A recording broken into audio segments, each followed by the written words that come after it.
नमस्कार छात्रों, आज हम 10वां पाठ महत्वाकांक्षा और लोभ यह देखने वाले हैं। लेखक पद्मलाल पूर्णालाल बख्शी। लेखक परिचय दिया है। पद्मलाल बख्शी जी का जन्म 27 मई 1854 को खैरागढ़ छत्तीस में हुआ है। बीए के पश्चात आप साहित्य क्षेत्र में आए। आपके निबंध जीवन की सच्चाइयों का बड़ी सरलता से व्यक्त करते हैं। तो लेखक के निबंधों में जीवन की सच्चाइयों का वर्णन आया हुआ है। नाटक सी रमणीयता तथा कहानी सी मनोरंजकता आपके निबंधों को विशिष्ट शैली प्रदान करती है। तो लेखक के निबंध नाटकों की तरह रमणीय है, कहानी की तरह मनोरंजक है और उसके कारण वे निबंध एक अलग तरह की पद्धति के बन गए हैं। समसामयिक होते हुए भी इन निबंधों की प्रासंगिकता आज भी बरकरार है। समसामयिक यानी सामान्य लोगों से संबंधित उनके निबंध होने के बाद भी आज भी महत्वपूर्ण है। बख्शी जी की मृत्यु 1971 में हुई। प्रमुख कृतियाँ अब लेखक ने किया वह लेखन, लेखक ने लिखी हुई कृतियों के नाम, इस पर भी प्रश्न आते हैं।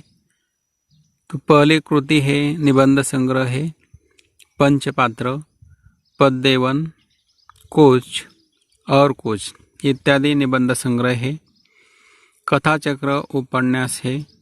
हिंदी साहित्य विमर्श और विश्व साहित्य समीक्षात्मक ग्रंथ है। समीक्षात्मक ग्रंथ दो है, हिंदी साहित्य विमर्श और दूसरा विश्व साहित्य। अब विधा परिचय। विधा यानी साहित्य प्रकार।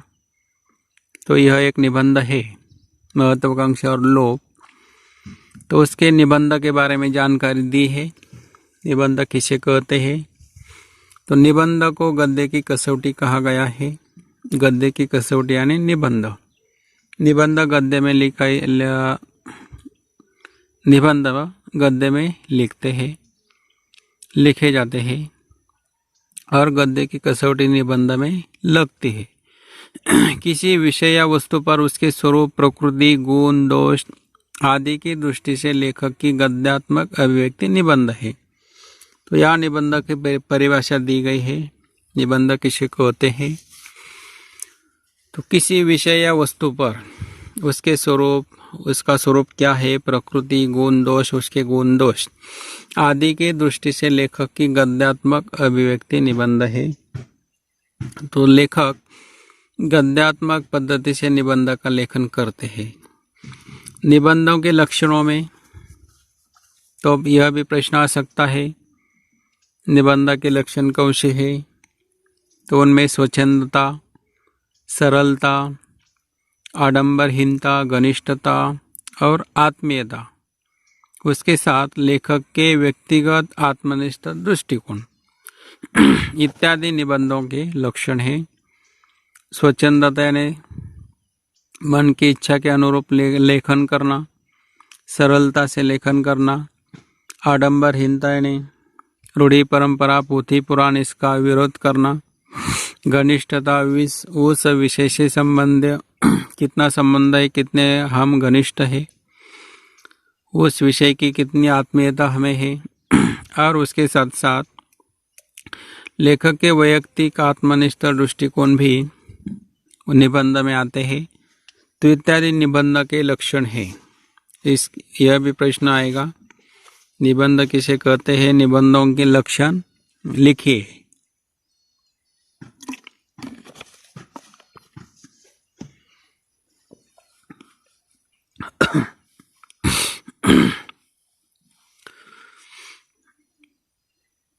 आचार्य रामचंद्र शुक्ल, आचार्य हजारी प्रसाद द्विवेदी, कन्हैयालाल मिश्र प्रभाकर, विद्यानिवास मिश्र आदि प्रमुख निबंधकार है। तो यह भी प्रश्न आएगा, अन्य निबंधकारों के नाम लिखिए कि निबंध यानी निबंध साहित्य लेखन किन किन लेखकों ने किया है। तो उसमें आचार्य हजारी प्रसाद द्विवेदी आचार्य रामचंद्र शुक्ल, कन्हैयालाल मिश्र प्रभाकर, विद्यानिवास मिश्र इत्यादि। अब पाठ परिचय दिया है। प्रस्तुत वैचारिक निबंध में अति महत्वाकांक्षा के साथ साथ असंतोष, अति लालसा, स्वयं को सर्वशक्तिमान बना लेने की उत्कट अभिलाषा तथा कृतज्ञता के दुष्परिणामों को इंगित करता है। तो यह एक वैचारिक निबंध है। महत्वाकांक्षा और लोभ। अति महत्वाकांक्षा नहीं होनी चाहिए, अति लोभ भी नहीं होना चाहिए।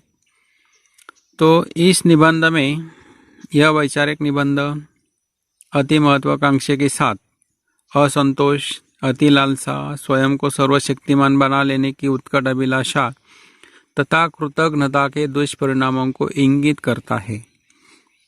अति महत्वाकांक्षा के कारण उसके दुष्परिणाम, अति लालसा के दुष्परिणाम, स्वयं को सर्वशक्तिमान बना लेने की उत्कट अभिलाषा के दुष्परिणाम और कृतज्ञता के दुष्परिणाम। कृतज्ञता यानी परोपकार को भूलने वाला। तो इस ऐसे सारे दुष्परिणाम इस निबंध में लेखक व्यक्त करते हैं।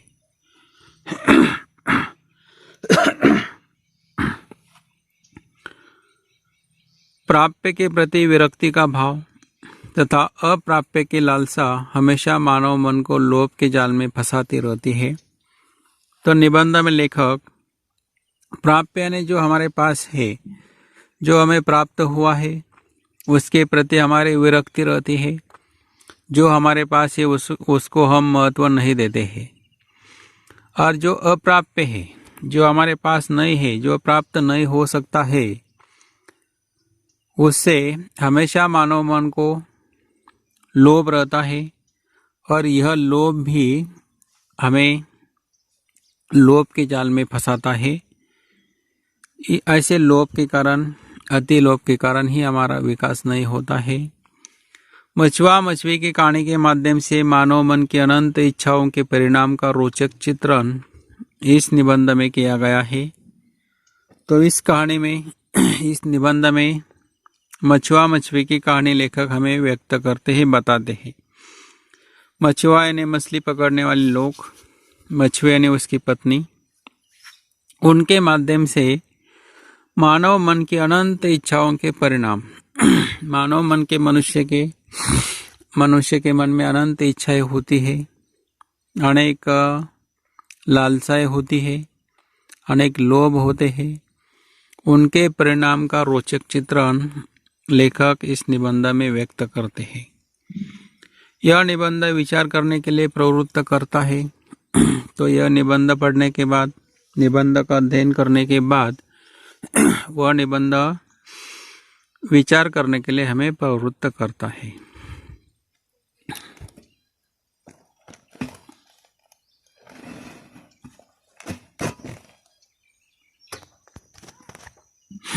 तो पहला परिच्छेद हम देखेंगे। बड़ों में जो महत्वाकांक्षा होती है उसी को जब हम क्षुद्रों में देखते हैं तो उसे हम लोभ कह देते हैं। तो यहाँ बड़ों में बड़े लोग, अमीर लोग और गरीब लोग दोनों के नाम आ गए हैं। तो बड़े लोगों के अंदर जो महत्वाकांक्षा होती है उसी महत्वाकांक्षा को जब हम गरीब लोगों में देखते हैं, शूद्र लोगों में देखते हैं, छोटे लोगों में देखते हैं तो उसे हम लोभ कह देते हैं। अमीर लोगों की महत्वाकांक्षा और छोटे लोगों का लोभ, दोनों एक ही शब्द है, महत्वाकांक्षा और लोभ। उसी के संबंध में आज एक पुरानी कथा कहता हूँ। आप लेखक कहते हैं उसी महत्वाकांक्षा और लोभ के बारे में एक पुरानी कथा मैं आपको बता देता हूँ।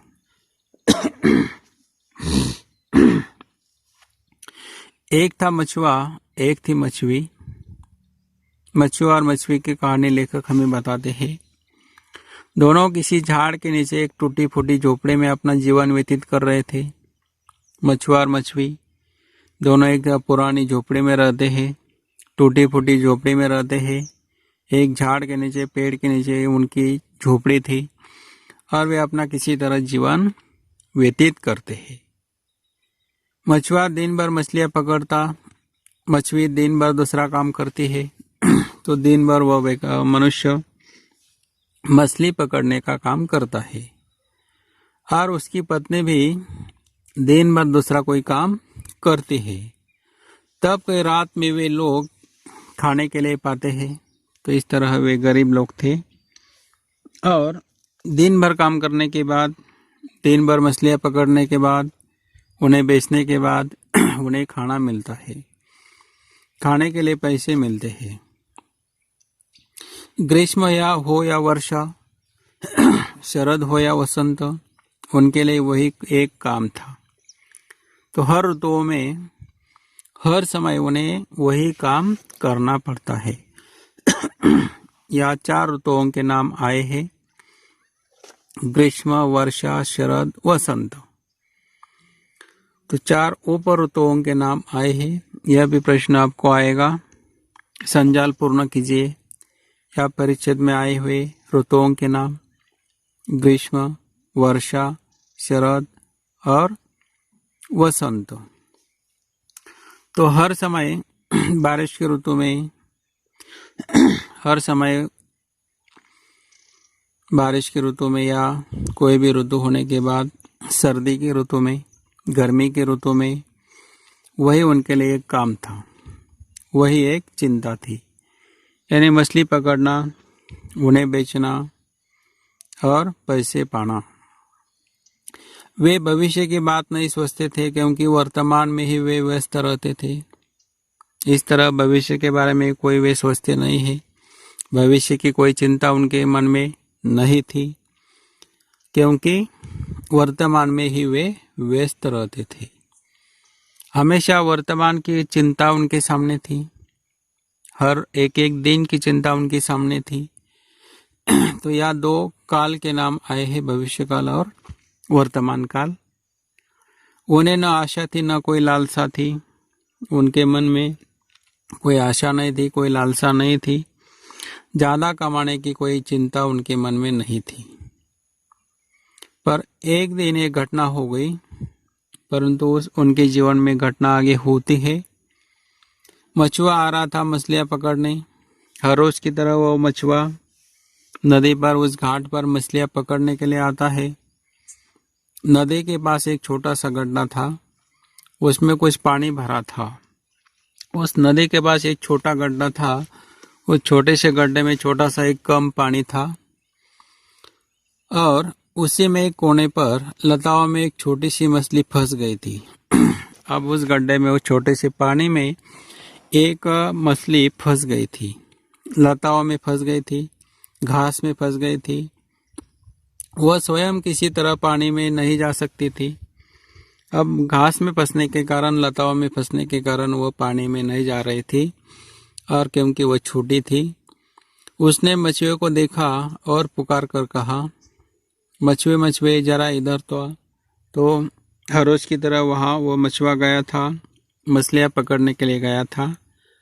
और उसे देखने के बाद वह मछली उसे बुलाती है, अपने पास बुलाती है। मछुआ उसके पास जाकर बोला, क्या है? तो मछुआ भी उसके पास जाता है। संकट में देखने के बाद उसे वो मदद करना चाहता है। मछली ने कहा, मैं छोटी मछली हूँ, अभी तैरना अच्छी तरह नहीं जानती। अब मछली उसे बोलती है कि मैं छोटी हूँ, अभी मैं तैरना भी नहीं जानती है और अच्छी तरह नहीं जानती है। यहाँ आकर मैं फंस गई हूँ, मुझको किसी तरह यहाँ से निकालकर पानी तक पहुँचा दे। इस तरह मछली उसे बोलती है कि मैं यहाँ आकर फंस गई हूँ, मैं संकट में हूँ, इस छोटे से पानी में, इन लताओं में मैं फंस गई हूँ और मुझको किसी तरह यहाँ से निकालकर पानी तक पहुँचा दे। इस तरह वह उसे अपने को निकालने के लिए कहती है, मछुए को कहती है। मछुए ने नीचे उतरकर लता से उसको अलग कर दिया। मछली हंसते हुए पानी में तैरने लगी। अब वो मछुआ भी पानी में उतरता है और लताओं से उसको अलग करता है और मछली हंसते हुए पानी में तैरने लगी। तो इस तरह वो मछली आनंदित होती है, हंसती हुई, खेलती हुई खेलने लगती है। पानी में तैरने लगती है। कुछ दिनों के बाद उस मछली ने फिर उसे पुकारा। अब कुछ दिन हो जाते हैं, कुछ दिनों के बाद फिर वह मछली उस मछुए को पुकारती है, बोलती है, मछुए मछुए इधर तो आ। मछुआ उसके पास गया। मछली ने कहा, सुनती हो नदी में खूब पानी है, मुझे नदी में पहुंचा दे। अब इस तरह वह मछली भी अब नदी में जाना चाहती है, नदी के पानी में जाना चाहती है। वह कहती है कि नदी में बहुत ज़्यादा पानी है, उस पानी में मुझे तो छोड़ दो, मैं तो तेरी तरह चल नहीं सकती, तो कोई ऐसा उपाय कर कि मैं नदी तक पहुंच जाऊं। इस तरह वो कहती है, मछली कहती है, मछुओं को कहती है कि मैं तेरी तरह नहीं चल सकती है, और ऐसा तो कोई उपाय कर कि मैं नदी में जा सकती हूँ। मैं नदी में जाना चाहती हूँ, नदी में बहुत ज़्यादा पानी है, अच्छा पानी है। तो इस तरह वह उसके सामने विनती करती है। यह कौन बड़ी बात है। मछुए ने यह कहकर एक बर्तन निकाला और उसमें खूब पानी भर दिया। तो मछुए के सामने को काम कोई बड़ा नहीं था। उसे पानी में छोड़ने के लिए, नदी में छोड़ने के लिए वह एक बड़ा सा बर्तन निकालता है और उस बर्तन में बहुत सारा पानी भरता है। फिर उसने उसे में मछली को रखकर नदी तक पहुंचा दिया। इस तरह बर्तन में उसे रखता है उस छोटी सी मछली को, और उस नदी तक उसे पहुंचा देता है। मछली नदी में सुरक्षित पहुंच गई और आनंद से तैरने लगी। अब इस तरह वह मछली सुरक्षित तरीके से नदी तक पहुंचती है और आनंद से वहाँ तैरने लगती है। इस तरह वह मछली अब नदी में जाती है, बड़े पानी में जाती है। कुछ दिनों के बाद उस मछली ने मछुए को पुकार कर कहा, मछुए तू रोज यहाँ आकर 1 घंटा बैठा कर, तेरे आने से मेरा मन बहल जाता है। तो इस तरह हमेशा वह मछली उस मछुए से बोलती है। एक दिन वह कहती है कि तू रोज यहाँ आकर 1 घंटा बैठा कर, मेरे पास आकर 1 घंटा तो बैठा कर, और तेरे यहाँ आने से मेरा मन बहल जाता है, मेरा मन आनंदित होता है, मेरे मन को अच्छा लगता है। मछुए ने कहा, अच्छा ठीक है। मछुआ भी स्वीकार करता है, उसके बाद हाँ कहता है। उस दिन से वह रोज वही आकर आधा घंटा बैठा करता है। तो इस तरह मछली ने करने के बाद उस दिन से वह हर रोज उसके पास आकर बैठता है। हर रोज 1 घंटा आधा घंटा उसके पास आकर बैठता है। कभी कभी वो आटे की गोलियां बनाकर ले जाता है। मछली उन्हें खाकर उस पर और भी प्रसन्न होती है। तो इस तरह वह आटे की गोलियां भी कभी अपने पास लेकर जाता है, और वह आटे की गोलियां वह मछली खाती है और वह आनंदित होती है, प्रसन्न होती है। एक दिन मछुए ने पूछा, तुम रोज उसी एक घाट पर क्यों जाते हो। अब कुछ दिन होने के बाद एक दिन वो पूछती है कि तुम मनुष्य को वो पूछती है कि हर रोज तो उसी घाट पर क्यों जाते हो। मछुए ने उसको एक छोटी सी मछली की कथा सुनाई। अब मछुए यानी उसकी पत्नी अपने पति को पूछती है कि हर रोज तुम एक ही घाट पर क्यों जाते हो। तो उसके पति ने उसको छोटी सी मछली की कथा सुनाई। छोटी सी मछली के बारे में वो बोलता है। मछली सुनकर चकित हो गई। तो उसकी वह कहानी सुनने के बाद उसकी पत्नी चकित होती है, उसे आश्चर्य होता है। उसने मछुए से कहा, तुम बड़े निर्बुद्धि हो, वह क्या साधारण मछली है, वह तो कोई देवी होगी। तो इस तरह वह कहती है, उसकी पत्नी कहती है कि तुम निर्बुद्धि हो, तुम्हें कुछ समझ में नहीं आता है। वह मछली कोई साधारण मछली नहीं है, वह तो कोई देवी होगी। कोई वह देवी हो सकती है, देव अवतार हो सकती है, मछली के रूप में रहती है। तो वह कोई देवी हो सकती है और मछली के रूप में वह रहती है। इस तरह वह पत्नी मछुए को बोलती है, जाओ उससे कुछ मांगो, वह जरूर तुम्हारी इच्छा पूरी करेगी। और वह पत्नी उस मछली से उस देवी अवतार मछली से कुछ मांगने के लिए कहती है और वह कहती है कि तुम्हारी इच्छा जरूर पूरी कर सकती है। मछुआ नदी के तट पर पहुंचा। उसने मछली को पुकार कर कहा, मछली मछली इधर तो आ। अब वह मछुआ मछली से बोलने लगता है। नदी के तट पर वह जाता है, हर रोज की तरह मछली पकड़ने के लिए वहाँ जाता है और जिस तरह पत्नी ने उसे कहा कि उस कुछ मांगने के लिए वह कहती है, तब वह मछली को मांगने लगता है। मछली आ गई। उसने पूछा क्या है, तो मछली भी उसके पास आती है और उसे वो पूछती है क्या है, क्या बात है। मछुए ने कहा, हम लोगों के लिए तू क्या एक अच्छा सा घर नहीं बनवा देगी। तो इस तरह सबसे पहले वह मछुआ उस मछली के पास एक घर मांगता है। वह कहता है, अच्छा से तू हमें घर नहीं बनवा देगी। मछली बोलती है, अच्छा जा, तेरे लिए घर बन गया है। एक घर बन गया, तेरी मछली घर में बैठी है। तो इस तरह पहली उनकी इच्छा थी, घर की इच्छा। वह मछली को सबसे पहले घर मांगता है, तो वह इच्छा उन्हें वो पूरी उनकी करती है और वह कहती है, दे तू अपने घर पर जा और तेरी पत्नी उस घर में बैठी है। मछुए ने आकर देखा, सचमुच उसका एक अच्छा सा घर बन गया है। तो घर पर आने के बाद वह देखता है एक अच्छा सा घर बन गया है। पहली जैसी कोई झोपड़ी वहाँ नहीं थी। कुछ दिनों के बाद मछुए ने कहा, सिर्फ घर होने से क्या हुआ, खाने पीने की भी तो तकलीफ है। जाओ मछली से कुछ धन मांगो। इस तरह उसकी पत्नी की एक एक महत्वाकांक्षा बढ़ने लगती है। उसका मन का लोभ बढ़ने लगता है। घर मिलने के बाद वह कहते हैं कि सिर्फ घर से क्या होगा, खाने पीने की भी हमारे सामने अनेक तकलीफ है। खाने पीने के लिए भी हमारे पास पैसे नहीं है। जाओ मछली से कुछ धन मांगो। तो मछली से वह धन मांगने के लिए कहती है। मछुआ फिर नदी के तट पर गया। उस मछली को पुकार कर कहा, मछली मछली इधर तो आ। फिर वह नदी के तट पर जाता है और फिर वो मछली को अपने पास बुलाता है। मछली ने आकर पूछा क्या है। मछुए ने कहा, सुन तो, क्या तू हमें धन न देगी। मछली ने कहा, जा, तेरे घर में धन हो गया। अब इस तरह फिर वो उसकी महत्वाकांक्षा पूरी करती है। धन मांगने के बाद वह मछली उसे धन देती है और वह कहते कि जाओ, तुम्हारे घर में धन हो गया।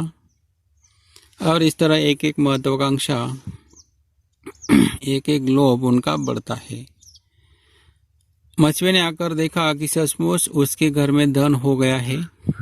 तो वह घर पर आता है और देखता है उनके घर में वो धन संपत्ति उसे दिखाई देती है। और फिर कुछ दिनों के बाद मछुए ने कहा, इतने धन से क्या होगा, हमें तो राजकीय वैभव चाहिए। राजा की तरह एक महल होना चाहिए, उसमें बाग होनी चाहिए, नौकर चाकर होने चाहिए और राजकीय शक्ति होनी चाहिए। जाओ मछली से ही मांगो। और इस तरह वो कहती है।